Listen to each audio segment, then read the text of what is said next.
Kanina, habang nag-homilya po ang ating pare, hindi ko alam na ang Ebanghelyo ngayon, makakaupo na yung gustong umupo.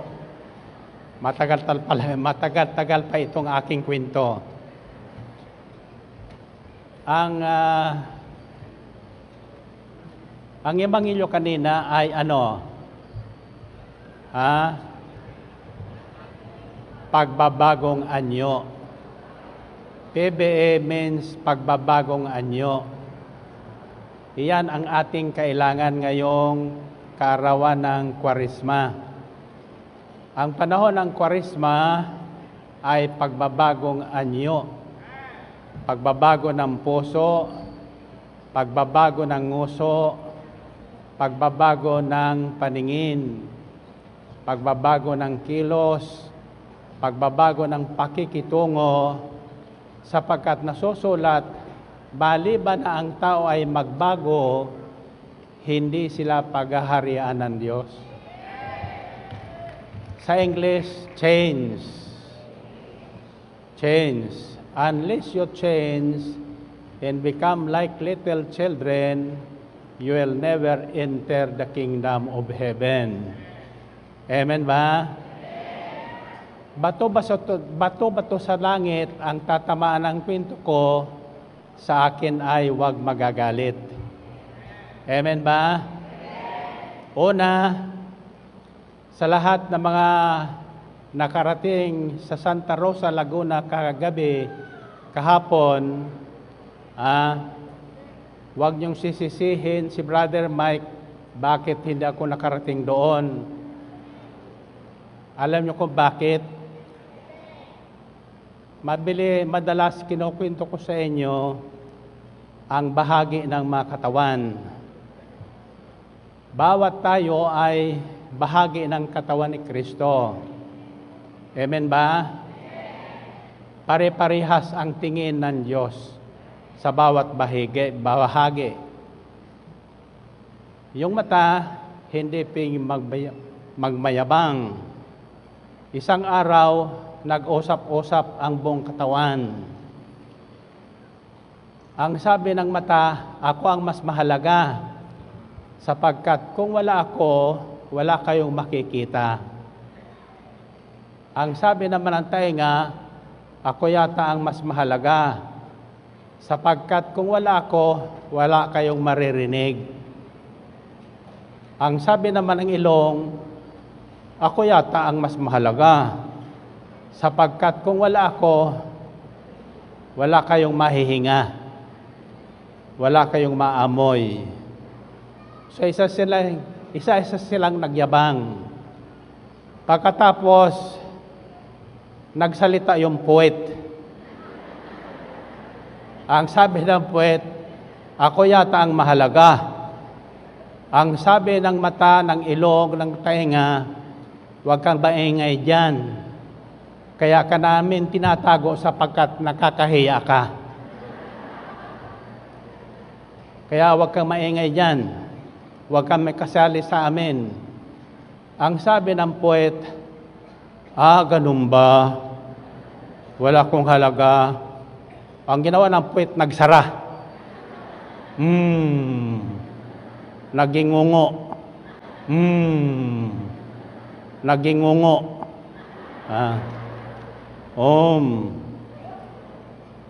So ngayon, isang linggo na, hindi pa nagbubukas yung puwet. Ano nangyari? Napunuan tiyan. So nagluluha ng mata, nabibingi ng tainga, lahat may reklamo na, ano bang nangyayari sa atin? Napopweso na ang buong katawan. Ang sabi ng isa, ang sabi ng tiyan, wala na akong magawa, wala na akong paglagyan. Sapagkat ikaw nguso, pasok ng pagkain. Matigas na ako, wala akong panlabasan sapagkat si puwet nakasara. O kausapin niya natin ang puwet, mahalaga na siya. Siya na ang mahalaga. So So sabi ng puwet,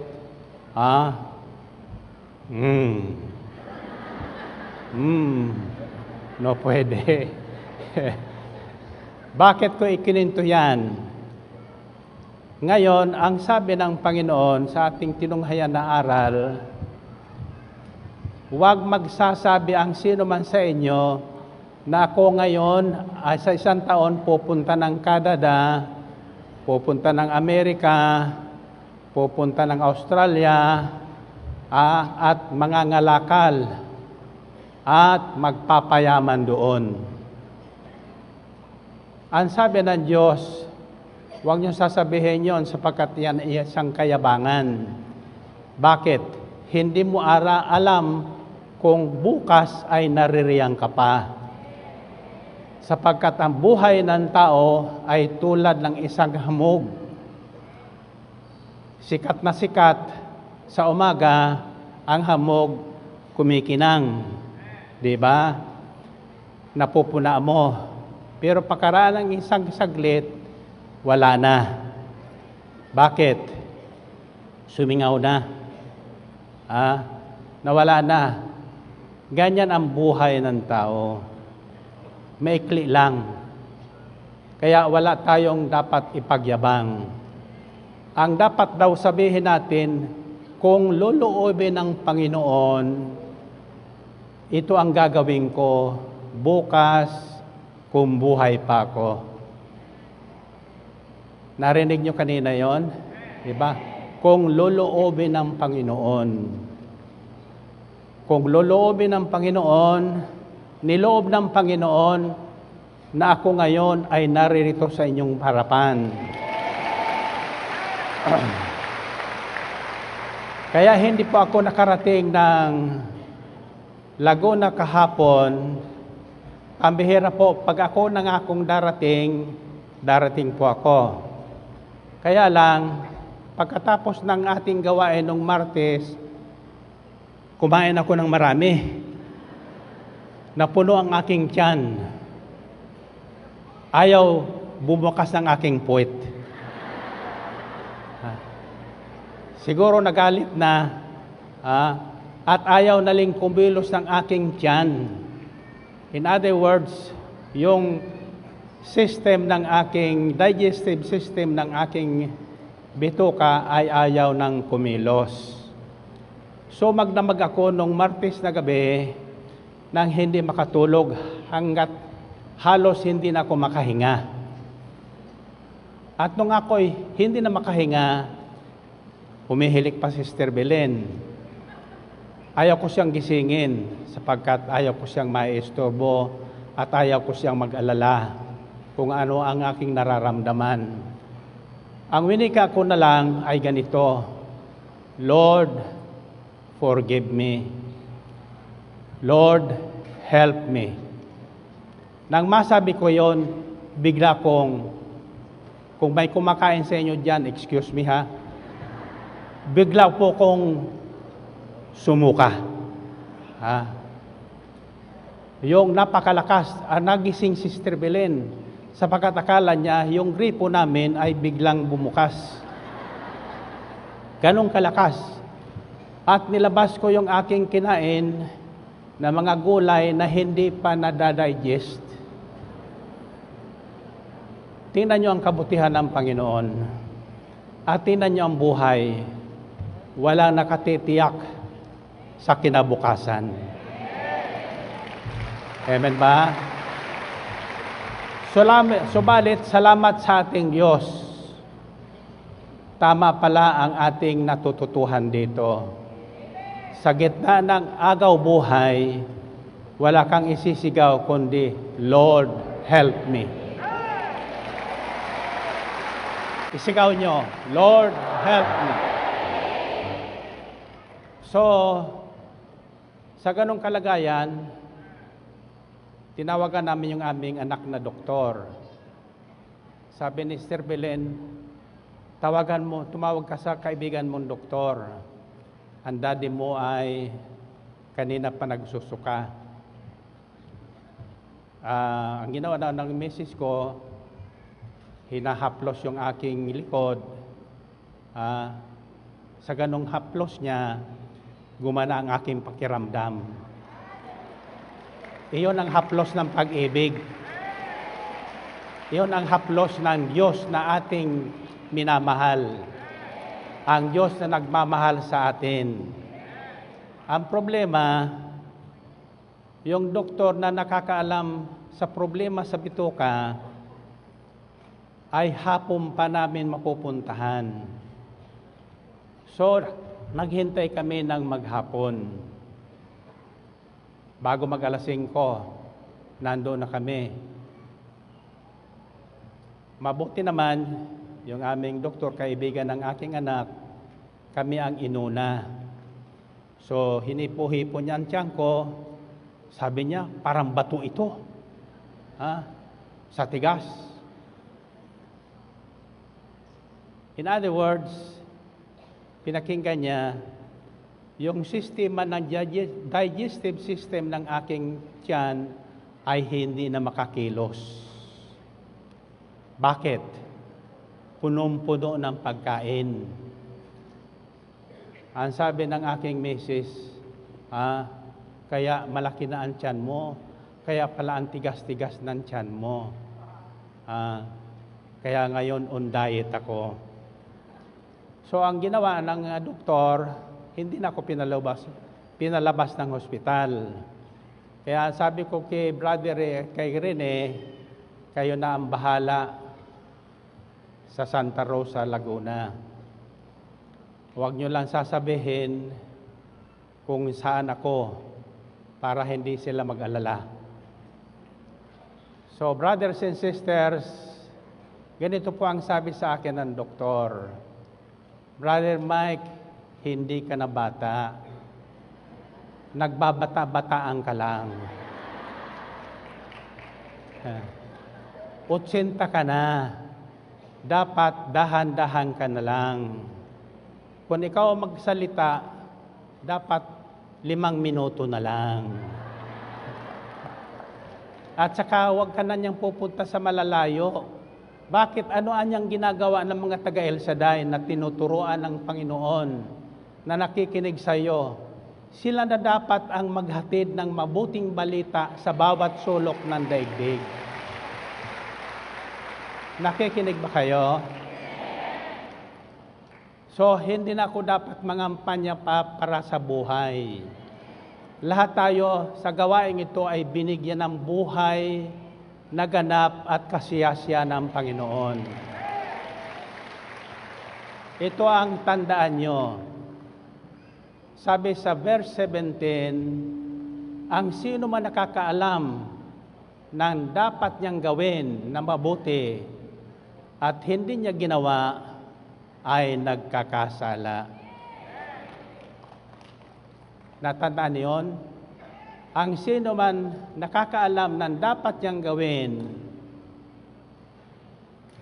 na hindi niya ginawa ay nagkakasala sa Panginoon.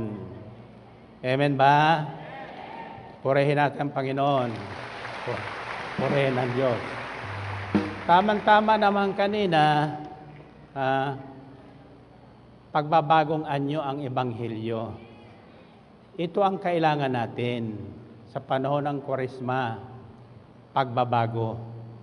Sapagkat maliban na tayo ay magbago, unang tungkulin ng mga taong tinulungan ng Diyos ay bahagi ang tulong na ibinigay sa kanilang Panginoon. Tungkulin natin na kayan ang tao palapit sa Diyos nating sinasamba. Tungkulin ng bawat isang tinulungan ng Diyos na tumulong sa gawain ito. Amen ba? Turuan ang tao na piliin ang buhay ang pipiliin. So, babahagi ko lang sa inyo ang kahalagahan ng buhay. Ngayong panahon naman ng pamimili. Amen ba? Marami nagtatanong, ano ba ang nagagawa ng buhay party list? Alam mo, ang natutuhan ko at tinuturo ko sa lahat at tinuro sa atin ng Panginoon, ang nagagawa ng kanang kamay, huwag nang ipamalita ng kaliwang kamay. Amen ba? So yan natin sinusunod sapagkat iyon ang bili ng Panginoon. Huwag na natin ipagyabang yung ating nagagawa.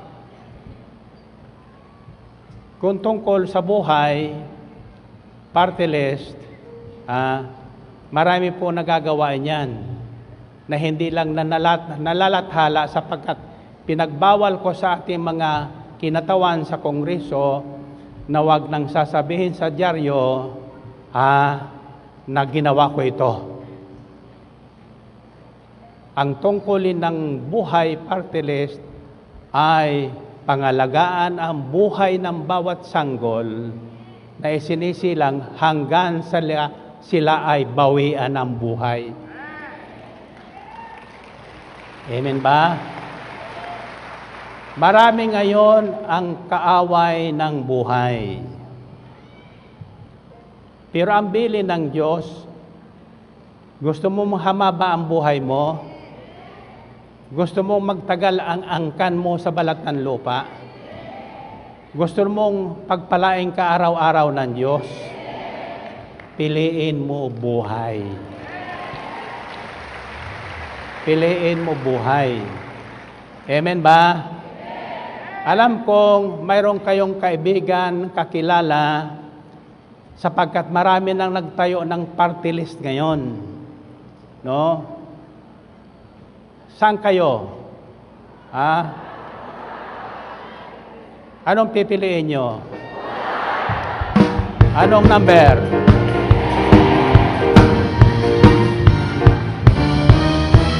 Buhay, hayaang yumabong buhay. Mahalaga sa Diyos ang iyong buhay. Italuyan natin buhay. Hayaang yumabong buhay. Mahalaga sa Diyos ang iyong buhay. Italuyan natin buhay. Sa pilihan buhay. Sa isaya at buhay. Sigaw! Buhay! Iboto natin number 87! Buhay! Buhay! Hayaan lumabong. Buhay. Sa pangatlo, sasabihin nyo ang number. Anong number ng buhay? 87. Passing mark yan, ha? Isa, dalawa, tatlo.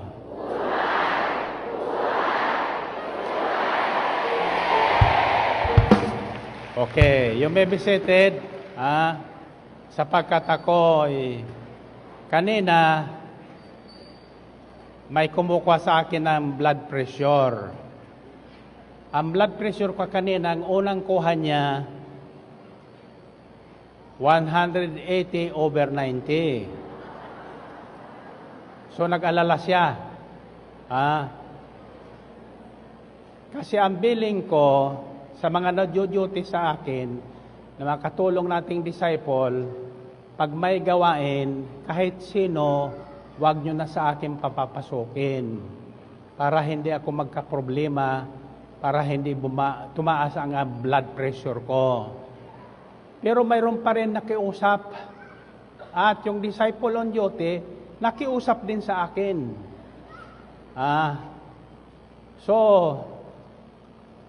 Siyempre, ako naman, minsan nagagalit. Minsan lang. So, nag-alala yung nurse na kumuha sa akin. Anong gagawin natin, kako? Huwag kang mabahala. Mamaya yan, bababa na yan. Sapagkat ako'y magsasalita ngayon. Babahagi ko ang aking karanasan. Ngayon, magbabahagi lang ako ng aking karanasan. Binahagi ko na sa inyo. So, ang sabi sa akin doktor, huwag ka nang lumabas. Hayaan mo na sila doon sa Laguna. Hindi ka na bata. Nagbabata-bataan ka lang. So, anyway, ang ginawa sa akin kagabi, nilabatiba. Nilinis yung aking buong tiyan para gumalaw, para lumuwag at makagalaw uli. At pagkatapos sabi niya, silipin na natin ano ang cause ng pagbara. Pero tingnan nyo ha, God is perfect. Walang ginawa ang Diyos na kulang. Yung pagsuka ay mechanism pa yon na automatic na pag hindi na nagbukas ang puwet, ilalabas mo sa nguso para lumuwag yung paghinga mo. Ang problema lang sa pagsusuka, pag nagsusuka ka, pumunta ka na sa doktor para mabigyan ka ng swero. Otherwise, madi-dehydrate ka. So, yun ang ginawa sa akin. Kaya habang nakikinig ako sa nangyayari sa Laguna, hindi alam ng mga taga Laguna kung bakit wala ko doon. So marami naghahanap siyempre doon. Nung wala na ako, nanlambot yung iba. Habang ako naman ay nilalabatiba, pinainom ng panglinis ng tiyan, hindi siyempre ako makatulog. Mamaya-maya, pupunta sa banyo. Ang ginawa ko na lang, Sister Belen, may pinanonood na isang kwento. Isang ama, coach ng kanyang 2 anak na babae. Ito po ay sa India nang galing, nangyari. Ang ibig ng tatay nila, maging number 1 ang kanyang mga anak sa wrestling. Babae, wrestling ang tinuro. Ang sabi ng nanay, paano mapapangasawa yan? Tinuturuan mo ng wrestling. Sapagkat sa India, ang babae para lang manganak. Ang tungkulin ng babae para lang manganak. Pero ibig ng tatay, ayan, mapagpalang araw po mga ka-prayer partners. Bali, ito pong video na to ay recap po lamang noong gawain natin ng March 16, 2019.